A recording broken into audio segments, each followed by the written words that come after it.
Saya termasuk salah seorang yang menggandakan CD-CD bajakan zaman dulu.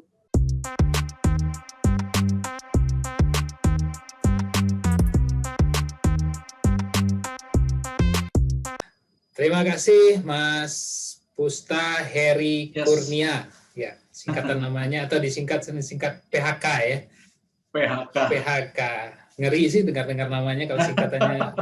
Kalau dengar apalagi kalau karyawan atau apa dan di situasi seperti saat ini kan agak-agak ngeri dengar PHK itu. Iya, makanya. Ya kebetulan saya punya adik juga, namanya kan Septiandi Priyogo. Kalau disingkat SP itu. Jadi harus ngadepin SP dulu, baru ngadepin kakaknya PHK. Oh, jadi jangan-jangan ada yang ini juga kali, ada yang SP1, SP2-nya sampai SP3 juga kali, enggak ya? Keluarganya ini keluarganya. Keluarga HR banget kata orangnya. Jadi boleh cerita sedikit nggak sih Mas, siapa sih sebenarnya Pusta Heri Kurnia ini atau PHK ini gitu kan? Ya, PHK itu seseorang yang kalau ditanya siapa banyak, tapi kalau yang satu kata yang kepikir, ya menurut saya seseorang yang melalui proses transformasi sih. Ya transformasi ibaratnya kupu-kupu ya, kalau kita lihat kupu-kupu itu kan awalnya dia seekor ulat. Ulat itu siapa sih yang senang kecuali dia peternak ulat sutra ya. Kalau orang umum nggak akan senang gitu. Tapi begitu dia transformasi jadi kupu-kupu, itu anak-anak, orang dewasa pun senang. Dan saya kalau melihat ke diri saya, ya saya selalu proses bertransformasi. Kalau Mas Denny tanya teman-temanku waktu SMA gitu ya, mereka nggak akan kalau si Bro Pusta ini kok sekarang begini gitu, nggak akan menyangka aku akan jadi seperti sekarang. Karena dulu waktu zaman sekolah lebih suka menyendiri, kalau suruh maju, waduh, kabur dulu aja. Jadi, kalau ada guru nanya siapa yang bisa maju ke depan menerangkan ini, mungkin istilahnya apa? Pura-pura nggak tahu aja ya. Iya, pura-pura kemana gitu kan. Dan terus ketika ada masalah, bukan tipe yang cuek dan tipe yang ngapain sih harus nyelesain begitu-begitu, nggak begitu gitu. Dan ini by proses akhirnya sekarang ya bersyukur diizinkan untuk jadi penulis, untuk jadi trainer dan mengembangkan satu perusahaan di bidang pelatihan gitu. Iya, dan informasi yang saya dapat juga katanya justru dulu sempat kuliahnya di jurusan Teknik Kelautan ITB dan sempat nggak selesai Mas ya? Ya itu salah satu prosesnya ya. Waduh, itu amazing. Jadi dulu itu bisa masuk ITB pun itu menurut saya itu rencana yang di atas lah. Tuhan udah ngatur ya.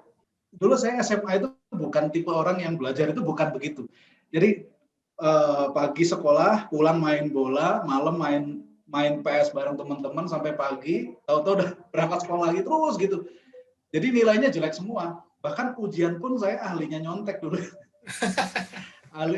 ahlinya nyontek dan seterusnya gitu. Bahkan masuk kampus pun saya nggak tahu bahwa setelah SMA itu next step-nya kampus saya nggak ngerti. Jadi saya itu orang yang nggak peduli dengan next mau ngapain, nggak, yang penting main apa gitu. Dulu waktu SMA ya, nah akhirnya masuk ITB itu pun karena menurut saya ya saya punya kekuatan untuk memilih mana feelingnya, mana yang bagus, mana yang enggak gitu. Saya pilih jawaban, ternyata lolos ujian ujian itu, terus masuk diterima di ITB. Iya, jurusan makanya teman-teman saya kaget semua. Teknik Kelautan ya. Itu sempat berapa semester Mas di situ? Itu satu semester pertengahan semester kedua udah kabur. Karena ngebul ya. Akhirnya melanjutkan ke UPI ya kalau nggak salah ya. Betul. UPI jurusan bahasa Inggris. Bahasa Inggris. Dan selesainya di UPI. Di UPI. Nah itu juga menurut saya ini pembelajarannya banyak banget. Jadi waktu selama di ITB saya pernah jadi jaga warnet, Jaga warna, jadi malam begadang, siang suruh kuliah nggak kuat pikiran kita. Akhirnya saya ngerasa salah jurusan, saya pulang ke rumah minta izin sama orang tua untuk pindah kampus. Nah itu benar-benar saya membuat hati orang tua saya itu sebenarnya hancur gitu. Cuman mungkin mereka nggak ngomong gitu. Karena kalau di kampung, kalau anak kuliah di ITB itu kan kebanggaan luar biasa. Iya, itu istilahnya itu kalau perlu ketika mendengar anak diterima di situ, orang tua malah mungkin kalau perlu bikin selamatan gitu kan? Iya, betul. Nah itu di situ. Tapi saya masih belum tobat ya. Begitu masuk UPI, saya masih menyepelekan gitu. UPI mah gampang, bahasa Inggris mah gampang gitu ya. Jadi tugasnya saya ntar gitu ya. Serius, saya tuh kuliah duduk paling belakang. Telat nggak peduli, tugas dapat nilai D juga nggak peduli gitu.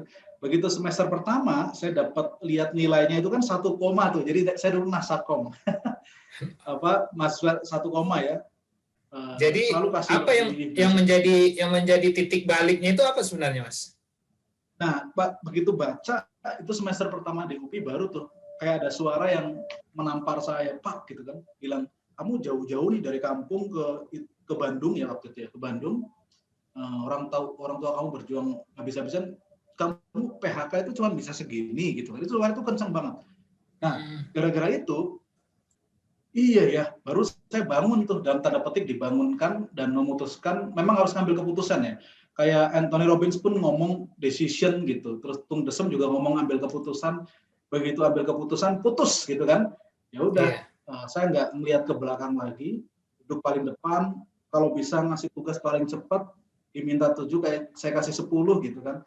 Semester berikutnya langsung gila, nilainya berubah drastis dan respect orang tuh benar-benar berubah banget ya. Dosen pun, ini anak gitu.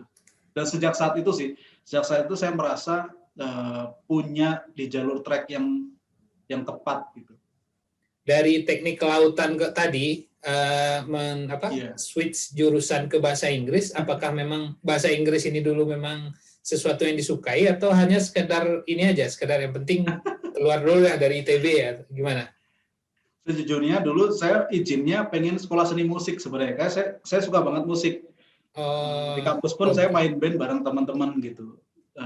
Tapi orang tua saya bilang, bapak saya bilang, kamu kalau mau seni musik mending ngamen aja.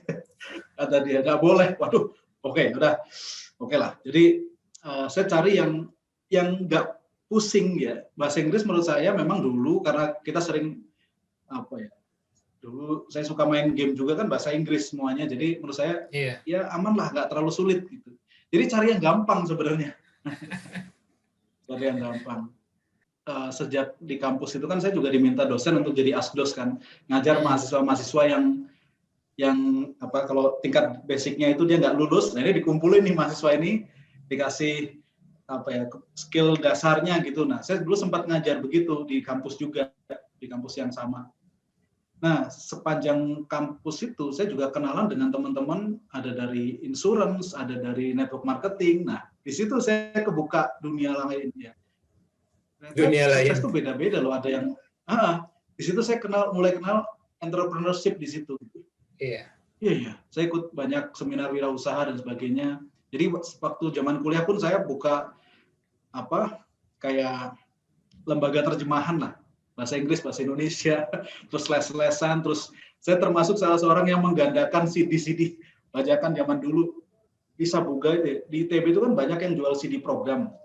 Iya. Kemudian saya lihat, pilih, ini pasti mahasiswa bahasa Inggris, bahasa suka nih, ini guru-guru suka nih. Saya pilihin, saya beli, kemudian saya desain itunya, katalognya, saya copy banyak, saya tawarin ke sekolah-sekolah.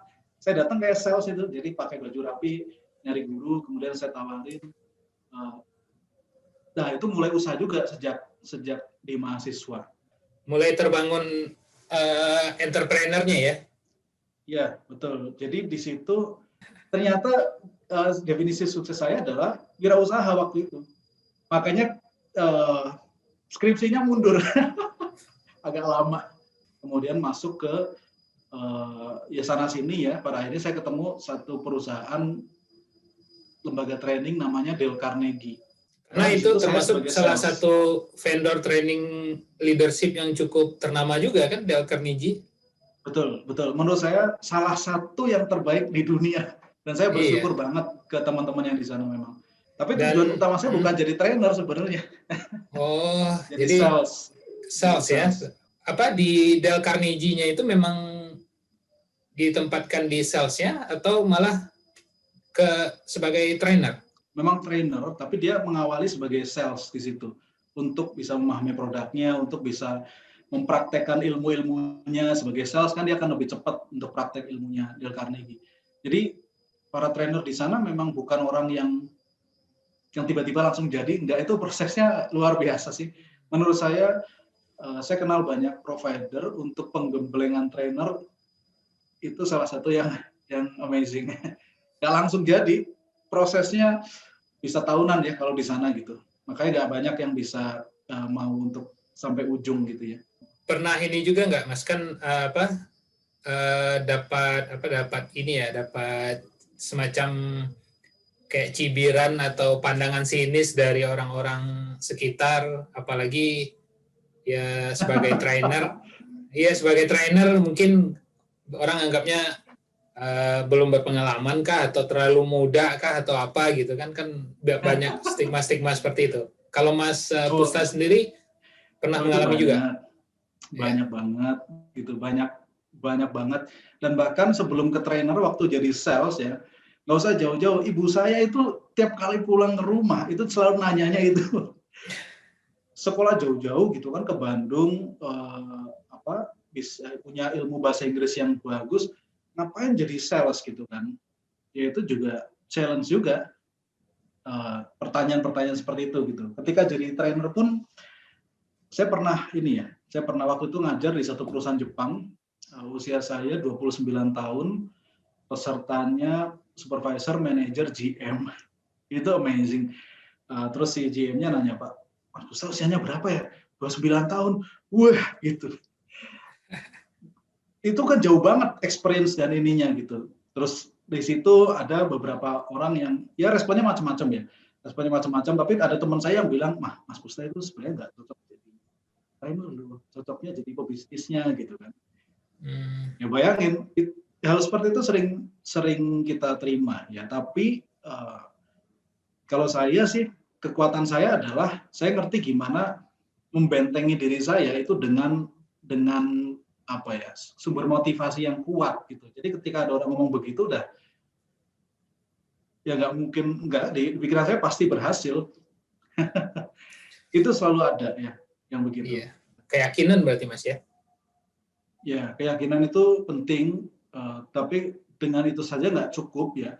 Karena menurut saya siapapun itu akan jatuh, benar-benar jatuh dan nggak bisa bangkit lagi. Siapapun. Bahkan aku kan suka baca biografinya pengusaha-pengusaha. Itu ada momen mereka yang jatuh, benar-benar jatuh dan nggak bisa bangkit.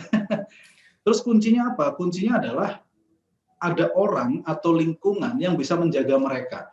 Nah, itu yang saya gunakan gitu. Jadi saya tahu kan saya keinginan kita pengen nih, tapi kan kita lemah di omong negatif, kadang-kadang udah down.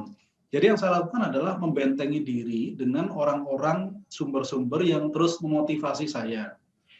Contoh waktu itu begitu keluar dari Dale Carnegie itu ya saya kan freelance, terus waktu itu masuk ke properti juga dan sebagainya. Tapi tetap impian saya ada mau bangun untuk di training ya. Nah, di depan meja kerja saya itu saya pasang tulisan, tulisannya kamu bisa mencapai apapun yang kamu mau. Karena kalau kamu nggak mencapai itu, ya kamu akan menghabiskan hidupmu, ya seluruh hidupmu itu untuk menjalani kehidupan yang kamu nggak mau gitu.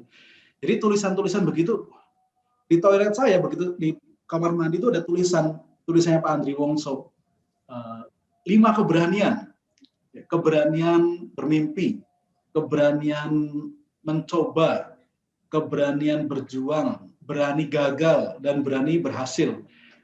Jadi tiap kali saya lagi down, masuk ke kamar mandi ada tulisan itu, disemangatin lagi kan. Wah, tiap kali duduk di meja kerja disemangatin lagi. Tiap kali dengerin musik disemangatin. Jadi saya mengelilingi dengan baik orang, baik tulisan, apapun ya.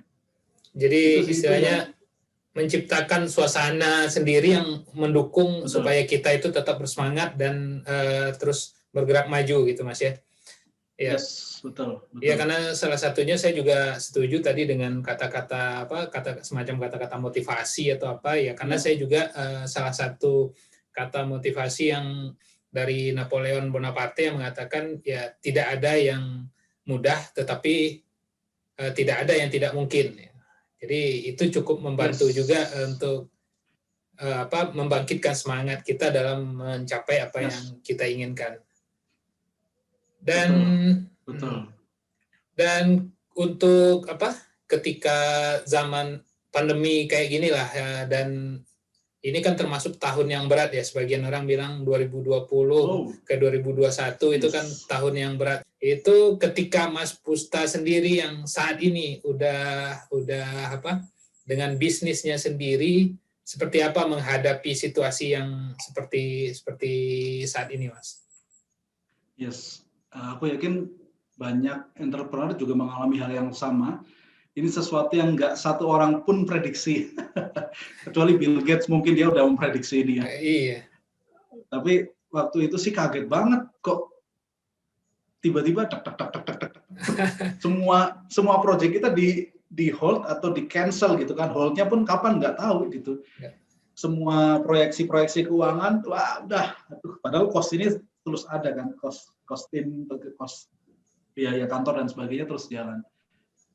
Itu luar biasa sih. Di awalnya memang saya benar-benar berpikir keras gimana. Terus waktu itu saya ingat banget ya, di awal itu saya tahu gitu, karena kalau saya tahu di dunia pengembangan setiap orang butuh bantuan gitu.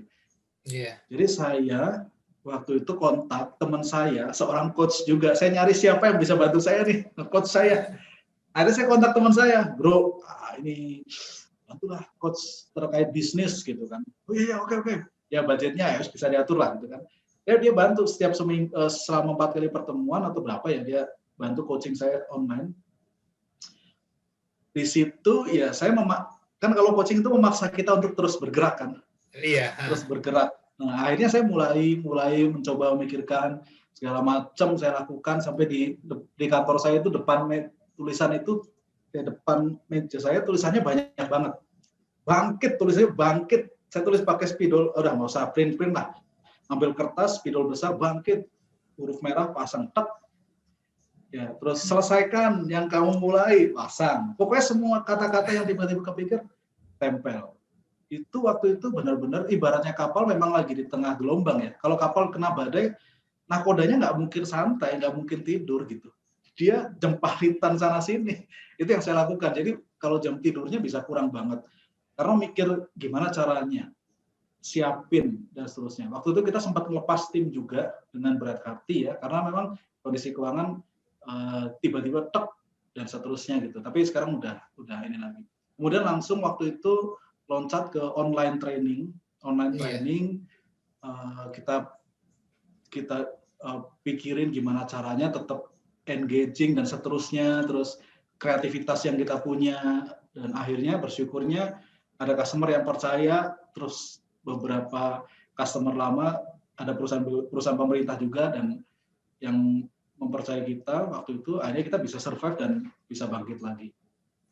Gitu. Iya, jadi, karena mau nggak mau harus cepat untuk menyesuaikan diri ya, karena ya kalau mungkin di 2018 sama 2019 mungkin kita masih berpikir nanti untuk kerja secara online, rapat training online masih 5 atau 10 tahun ke depan lagi lah gitu kan. Tahu-tahu 2020 itu udah dipaksa semua kita untuk cepat menyesuaikan diri dengan hal tersebut kan. Kuncinya itu pertama harus tenang, kedua harus fokus pada peluang. Karena masalah ibaratnya itu ini gelombang banyak banget, harus fokus peluang dan cepat ambil peluang. Jadi nggak bisa lama-lama gitu. Ambil resikonya harus berani langsung loncat aja udah. Pokoknya asik banget sih. Kalau ibaratnya apa ya, kayak arung jeram. Nah, itu tuh arung jeram. Kayak arung jeram. Dan tadi saya juga agak tertarik gitu, walaupun Mas Pusta sendiri kalau nggak salah saya juga udah sebagai seorang coach ya. Iya. Ya, tapi ketika untuk menggali potensi kita sendiri dan ketika untuk membantu masalah yang kita hadapi, ternyata kita juga mau tidak mau harus juga kayak minta bantuan atau dari orang lain yang bisa melihat secara jelas di luar perspektif kita sendiri, seperti itu Mas ya. Iya. Yes. Itu jalur tercepat menurut saya, karena saya butuh cepat. Yeah. Kalau kita belajar kayak NLP itu kita tahu cara nge-coach diri sendiri, kita tahu ada. Yeah. Tapi dalam situasi begitu, menurut saya yang paling cepat dan efektif harus ada orang lain. Selain itu kan kalau kita belajar ada 4DX tuh kan, satu sisi kan akuntabilitas. Kita harus ada seseorang yang kita merasa, aku ada utang nih, ngerjain tugas. Nah gitu tuh, kita perlu juga. Gitu. Jadi ada orang lain lah. Harus ada orang lain yang ngebantuin kita. Kalau mau cepat harus begitu. Kalau istilahnya untuk akselerasi lah ya, untuk percepatan. Ya. Sekarang di mindset ya Mas ya, di mindset ya perusahaan mindset, sebagai salah satu vendor training juga kan. Betul. Apa menurut Mas Pusta nih perubahan metode learning dan ini yang terjadi sebelum dan ketika pandemi saat ini? Kalau sudah pandemi ya, tim kita makin kreatif. Itu juga menurut saya salah satu pandemi itu saya syukuri banget sih. Karena itu mentransformasi saya juga secara personal itu naik ke level yang baru. lebih hati-hati, lebih harus berani ngambil keputusan yang ini harus berani ngambil keputusan, lebih tegas, lebih jadi orang yang jadi pemimpin yang lebih baik menurut saya sih, lebih baik dan efektif memberikan hasil ya.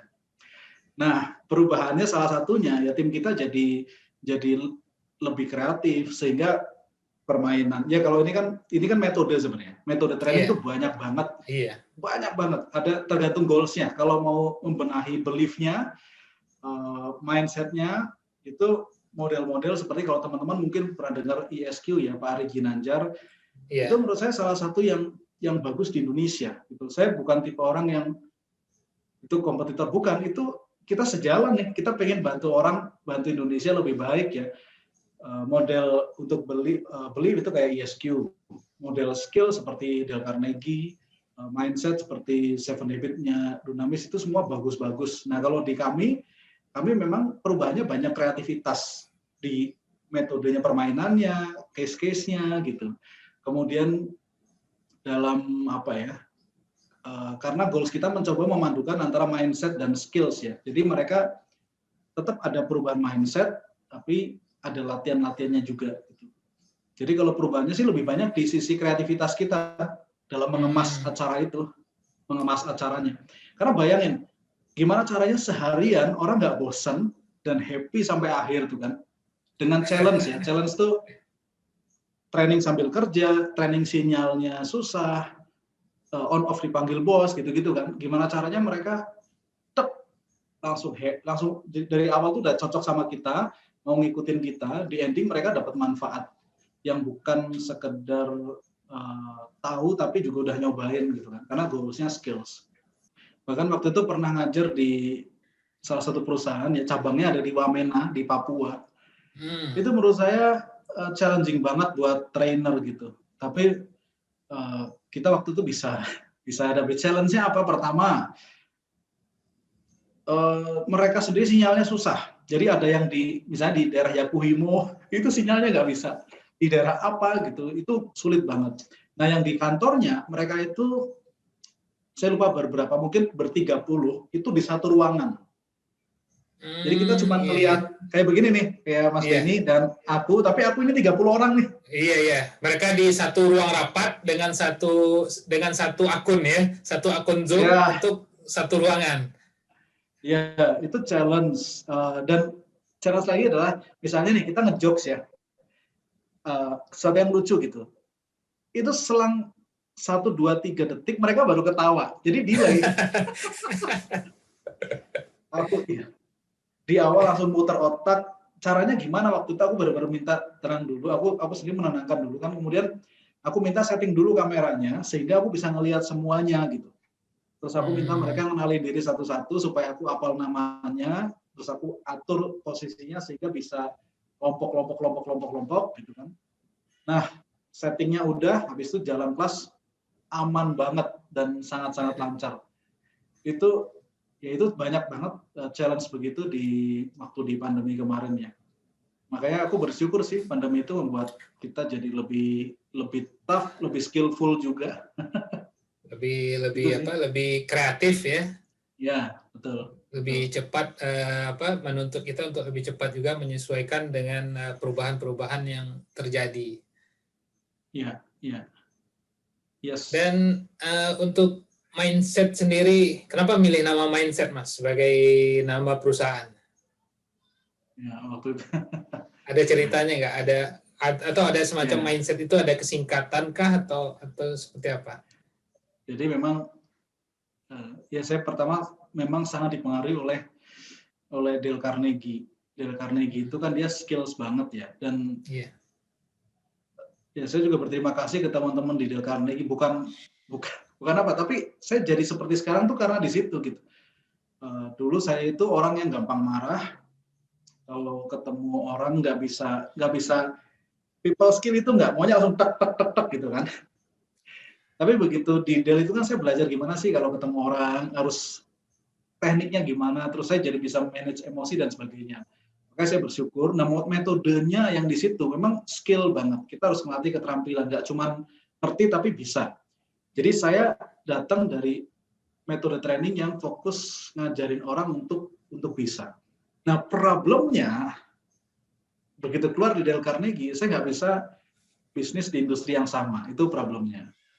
Akhirnya saya cari-cari gimana. Akhirnya saya masuk ke NLP, Neuro Linguistic Program, Hipno, dan teman-temannya pokoknya situlah. Nah itu kan ilmu terkait pola pikir sebenarnya, terkait mindset gitu kan. Karena saya waktu itu benar-benar itu juga ada ceritanya sebenarnya. Saya dipanggil sama direktur saya yang lama, yang menjelaskan soal itu, bahwa intinya supaya saya nggak di bisnis yang sama, intinya itu sih. Iya. Tapi saya tanya mana yang boleh, mana yang enggak. Gitu. Nah, ilmu mindset itu termasuk yang mereka nggak ngajar ya. Nah, mereka nggak ngajar, dan itu salah satu yang memang dari dulu ya saya itu butuh banget motivasi dari Pak Andri Wongso, Pak James Kui, Pak Tung Desem itu dulu itu videonya Pak Andri Wongso mungkin ratusan kali saya putar itu video yang sama ya, ratusan kali. Bahkan saya jadiin ringtone HP saya, kalau ada orang nelpon itu yang muncul suaranya gitu. Iya. Jadi saya mikir, saya mau masuk ke ranah motivasi, pola pikir, mindset di situ gitu. Ini yang bisa saya masuk, ini yang boleh, dan ini yang memang jadi passion saya di situ. Hanya masuklah mindset dengan bekal ilmu NLP, Hipno, dan teman-temannya. Awal-awalnya itu sih, awal-awalnya. Makanya dulu kelas-kelas kita, awal itu selalu ada sesi-sesi relaksasi, selalu ada sesi-sesi self-hypnosisnya, itu selalu ada dulu awal-awal ya. Oh, dari situlah awalnya memilih nama Mindset untuk nama perusahaan trainingnya saat ini ya. Yes, betul. Karena berfokusnya ke mindset. Ya, dan saya tertarik lagi nih setelah dengar cerita Mas Pusta barusan, apalagi kan menyinggung tentang motivasi dan profesi motivator. Kan beberapa tahun belakangan ini semacam ada stigma negatif nih Mas, orang menganggap, apalagi setelah kejadian salah satu motivator nasional itu idola saya juga. Iya, iya, karena istilahnya ya kita tidak menutup kemungkinan banyak hal-hal positif yang bisa didapatkan dari beliau kan, tapi ketika satu kejadian orang kan langsung menganggap ibarat panas setahun pupus sama hujan satu hari kan gitu. Dan setelah itu kan banyak tuh stigma negatif ya, modal motivator itu modal bacot doang, hanya bisa bisnis air ludah lah orang nyebutnya atau apa gitu kan. Ya, menurut Mas Pusta bagaimana nih untuk untuk kedepannya? Apakah masih ini nggak, masih ada prospek nggak untuk yang pelatihan motivasi atau apa seperti ini? Ya, pertama memang betul sih, orang akan melihat begitu ya, meskipun nggak semua orang. Iya. Pertama buat teman-teman itu jangan misalnya buat teman-teman yang mau masuk di industri ini, jangan melihat ini sebagai untuk mendapatkan uang banyak gitu pertama ya. Karena kalau kita fokusnya ke duit, kita bisa jadi orang yang nggak walk the talk gitu ya. Karena challenge-nya jadi kayak saya ini challenge banget. Kita ngomong A, kamu harus disiplin soal waktu ya. Kalau kita nggak disiplin, apa sih itu kan?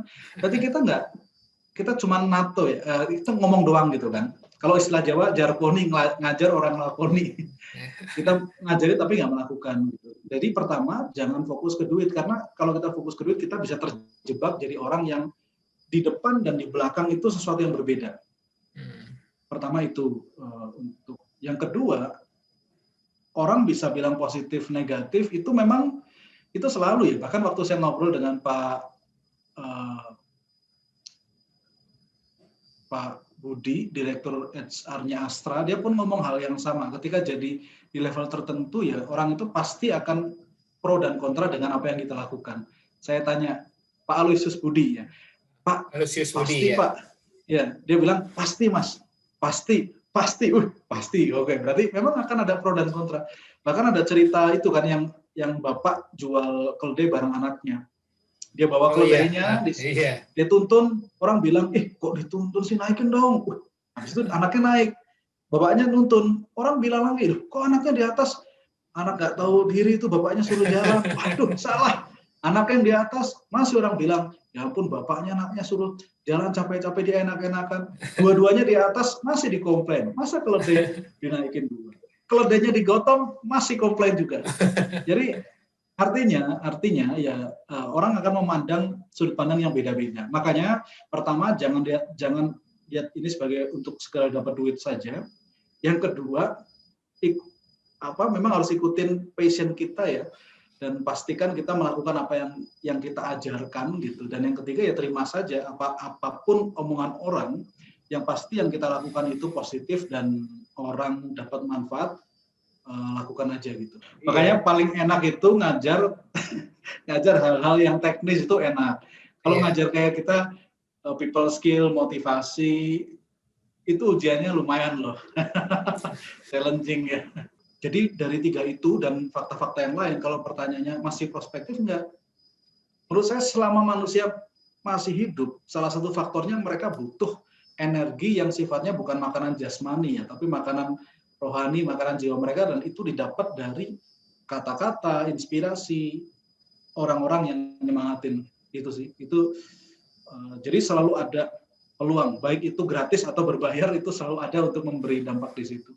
Terima kasih nih saya ucapkan kepada Mas PHK Pusta Heri Kurnia. Yes, thank you juga sudah diajak ngobrol-ngobrol ya. Ini jauh secara jarak tapi dipersatukan oleh teknologi ya. Betul. Kalau mau bilang enaknya ya memang lebih enak yang offline kan, kita ketemu bisa sambil ngopi-ngopi, sambil apa ngobrolnya gitu kan. Ya, tapi gimana lagi, kondisi saat ini yang mengharuskan kita seperti ini. Sekali lagi terima kasih banyak Mas Pusta, dan mungkin nanti ketika ada momen atau ketika ada isu-isu yang menarik tentang dunia motivasi, pengembangan diri, ya mungkin kita akan ajak lagi Mas Pusta untuk ngobrol-ngobrol lagi membahas hal tersebut. Siap, dengan senang hati. Oke, baik. Sekali lagi terima kasih Mas Pusta, dan sampai ketemu di lain kesempatan. Oke teman-teman semuanya, itu tadi perbincangan kita dengan Mas Pusta Heri Kurnia. Semoga apa yang kita obrolin, apa yang kita bincangin tadi dapat ditarik suatu nilai positifnya dan bermanfaat bagi teman-teman semuanya.